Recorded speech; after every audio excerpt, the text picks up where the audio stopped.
not on our watch. Other presidents marked time and kicked the can down the road.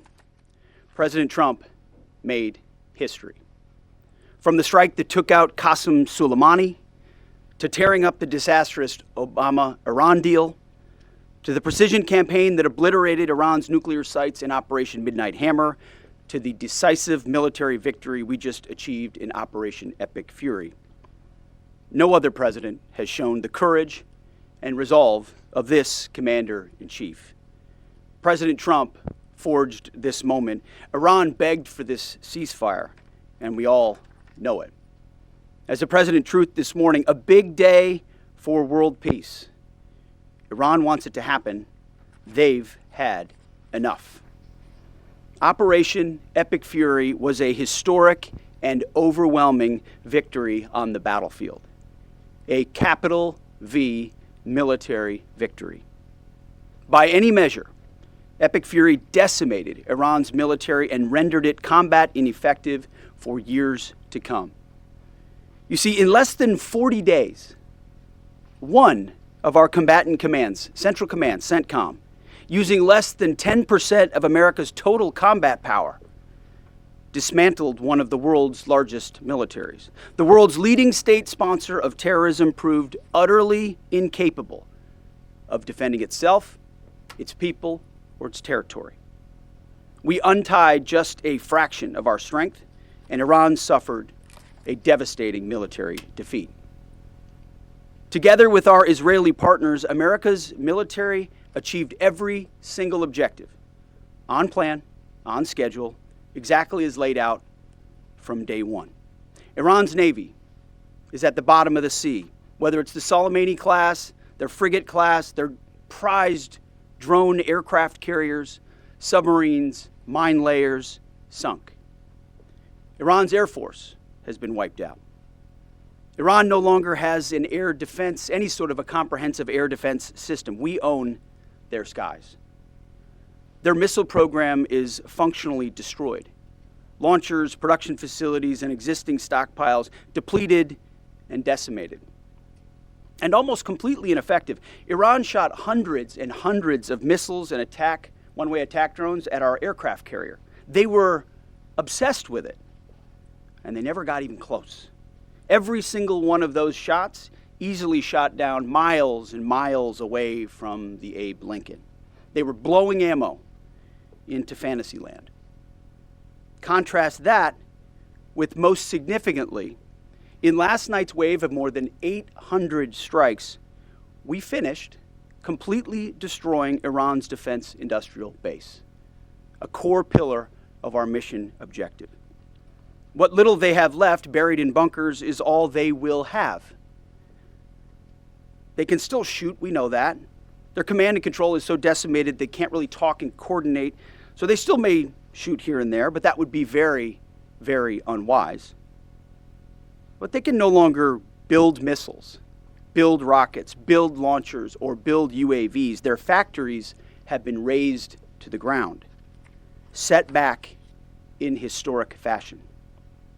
You see, had Iran refused our terms, the next targets would have been their power plants, their bridges, and oil and energy infrastructure. Targets they could not defend and could not realistically rebuild. It would have taken them decades, and we were locked and loaded. They couldn't defend against it. President Trump had the power to cripple Iran's entire economy in minutes, but he chose mercy. He spared those targets because Iran accepted the ceasefire under overwhelming pressure. The new Iranian regime understood that a deal was far better than the fate that awaited them. This new regime just happened to look at what happened to their predecessors. Their top leadership was systematically eliminated. The previous Iranian supreme leader, dead. The Supreme National Security Council Secretary, dead. The Supreme Leader Office Advisor, dead. The Supreme Leader Military Office Chief, dead. The Defense Minister, no longer with us. The IRGC Commander, dead. The Armed Forces General Staff Commander, dead. The intelligence minister, dead. The IRGC Navy commander, no longer here.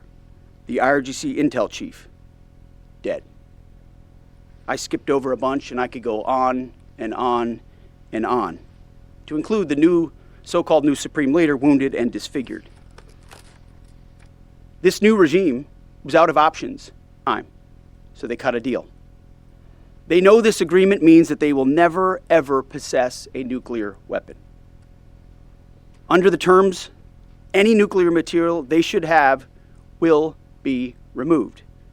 Any material, they should not have will be removed. Right now, their dust is deeply buried and watched 24/7 overhead. The president has been clear from the beginning, there will be no Iranian nuclear weapons. Period. Full stop. Other presidents said it. President Trump did it. Operation Epic Fury. Less than 6 weeks, clear mission, decisive action, overwhelming firepower, America first, a historic battlefield victory. For decades, Iran killed Americans with roadside bombs in Iraq, using cowardly proxies to do their dirty work while they hid safely in Tehran. They struck our embassies with car bombs and attacked from the shadows, never daring to face us toe-to-toe. They thought they could bleed America with impunity. Well, they just learned the hard way what happens when you try to fight us directly. And even when they got lucky, one time in 40 days, and downed 2 of our pilots, they couldn't hold them. In a daring 14-hour rescue operation, 7 hours in daylight and 7 hours of night, both pilots were recovered safely. Not once, but twice. A daylight thunder run right up the middle of their country, boots on the ground. A midnight raid right up the middle of their country, boots on the ground. 0 American casualties. The Iranians humiliated and demoralized. We control their fate, not the other way around. That's why they came to the table. Iran's defeat is America's retribution for every American lost to Iranian terror, especially those brave troops killed by Iranian-made roadside bombs in Iraq that my generation knows so well, and for the suffering their regime has inflicted around the world. Now we have a chance at real peace and a real deal. The War Department, for now, has done its part. We stand ready in the background to ensure Iran upholds every reasonable term. And as everyone knows, nobody makes a better deal than President Trump. To the warriors of Epic Fury, I say well done. You're the backbone of our country. Your skill, your bravery, and sheer guts and grit showed the world what America is all about. I'm proud of you. We're proud of you. President is proud of you. Job well done. But stay vigilant and stay ready.